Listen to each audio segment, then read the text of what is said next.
Hello guys! Hello! This is for Leo. Welcome dito sa aking channel, Palaran 888 Leo. Titingnan natin Leo kung anong messages, vibration, gabay, energy para sa inyong lahat. So, this is timeless reading para sa lahat ng Leo. So, kung kailan mo ito mapanood, it's either nangyari na to or mangyayari pa lang. So, please follow your intuition guys. Sa lahat ng Leo na nanonood dito sa akin ngayon. Okay, so please comment down below kung ano yung mga gusto nyong sabihin sa reading nyo. Okay? Okay, so this is for Leo. First card natin, Leo, is King of Pentacles. Second is Two of Cups. Next is Three of Wands. And Seven of Swords. And Wheel of Fortune. So, kung makikita mo dito sa first 5 cards mo, there is fire sign, Three of Wands, which is, maybe you're dealing with a fire sign, you are Sagittarius, you're waiting, parang ganon. Water sign, earth signs, and fire sign. So, air signs. Okay, so, kung makikita mo dito guys, sinasabi ng bara sa'yo na there's a couple here. It's either yung couple is water sign, Pisces, Scorpio, and Cancer, and Leo. Or Leo and earth signs, Virgo, Capricorn, or Taurus. Or Leo, parang ganun. Or Leo, Sagittarius, Aries. Sinasabi ng bara sa'yo dito na there's a couple, there's a partnership, collaboration that will result sa financial gain, financial prosperity, and abundance. Ang posibleng mangyayari sa'yo, so maybe there's a couple here, magka-partner kayo sa business, magka-partner sa buhay, sa love life, and you are waiting for this huge partnership and collaboration. So, sinasabi ng bara sa'yo, maybe you are waiting for 3 years na, or you need to wait for 3 months, 3 weeks, or yung pinakamatagal is 3 years. But, sinasabi ng bara sa'yo dito na huwag kang mag-alala kasi ano man yan, Leo, na hinihintay mo, it will come to you sa perfect timing or sa perfect time. Okay? But, you need to be careful because there's a 7 of swords here. So, there's some parang energy siya ng air signs, Gemini, Libra, and Aquarius, or Aquarius or Gemini, or any zodiac signs, air signs. Ang problema lang dito guys is may incoming. There's an incoming, hindi lang para sa'yo, kundi sa partner mo. Kumbaga, this message is for those na may mga partner. Partner sa negosyo, partner sa asawa, paasawa. Like you have the communion, 'di ba? Pareho kayo ng goals sa buhay, like-minded kayo.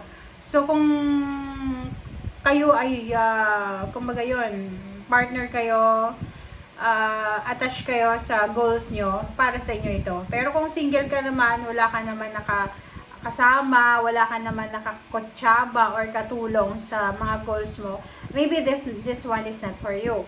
Pero kung ikaw ay may kasama, like may ka-collab ka, like may mga ka-partner kayo, sinasabi ng bara sa'yo na you're waiting for the success na talagang magbabago sa'yo. Magbabago yung takbo ng buhay mo, which is the Wheel of Fortune here. Yun lang, you need to be careful kasi may mga tao dito sa paligid mo na pwede ka nilang lokohin, i-scam, lokohin, i-distract ka nila sa goals nyo. So, you need to be careful. Sinasabi din dito ng bara sa'yo na we need to be careful, especially sa usaping pera. Usaping pera, huwag ka agad-agad magtitiwala, Leo, sa kahit na kanino. Sa love life, ganun din. Kasi sa love life, especially sa love life, if you're married and you're in a relationship, may third party na posibleng papasok sa buhay nyo, which will parang magiging distraction, which will be the distraction para dito sa Wheel of Fortune. So, you need to be careful.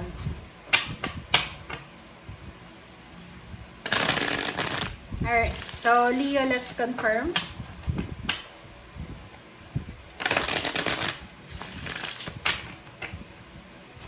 Okay, King of Pentacles. What's the King of Pentacles? Alright. dalawa siya, but in reverse. So, Knight of Swords in Ace of Pentacles. So, yun. Nakikita natin dito, mayroon dito na Leo na you are waiting. Okay? So, you are waiting for opening, like business opening, like work opening, or good news from your family members, from your partner, regarding sa kung ano man to new beginning sa pera. So, for the moment, while you are watching, parang medyo nagiging irritable because you're waiting for so much time eh. So, dito sa barahang to, sinasabi ng Knight of Swords sa'yo, since naka-reverse yung dalawa na yan, sinasabi na be patient. Parating yan sa tamang panahon. Okay, Two of Cups.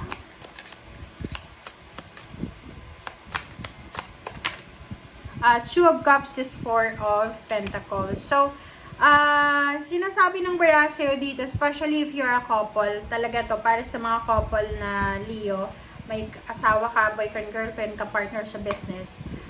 Simulan mo na ngayon, habang nanonood ka, pagkagising mo bukas, simulan mo na yung pagtitipid. Okay, napaka-importante yun ha, hindi lang para sa'yo, kundi para sa partner mo. Like, hindi lang ikaw yung magtitipid, pati yung partner mo, pati yung miyembro ng pamilya mo. Okay? Okay, let's check for the Three of Swords, Three of Wands. What are you waiting? Ang dami naman na ito. Okay, Leo, this is the things that you're waiting. You're waiting for stability, financial stability and balance. You are waiting for the manifestation of your dreams. You're waiting for the new direction. May mga Leo dito na siguro hindi ka na masaya sa kasalukuyan mong ginagawa. So, you are super wasted and drain na talaga yung energy mo.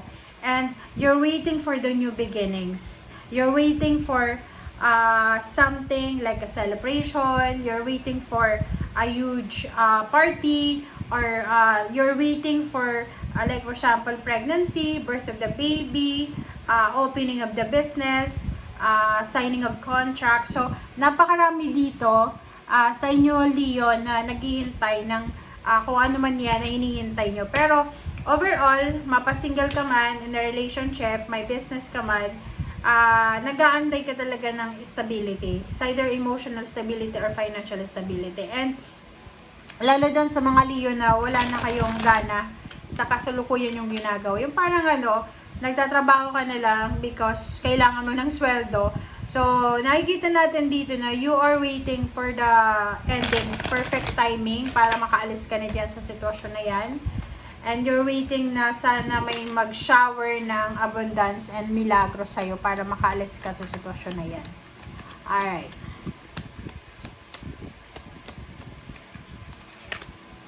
And at the same time, if you are single na Leo, babae ka, maybe you're waiting for someone na maybe may may boyfriend ka sa ibang bansa. You're waiting for him para sa kasal or sa meetup niyo. So please comment down below if you're resonated.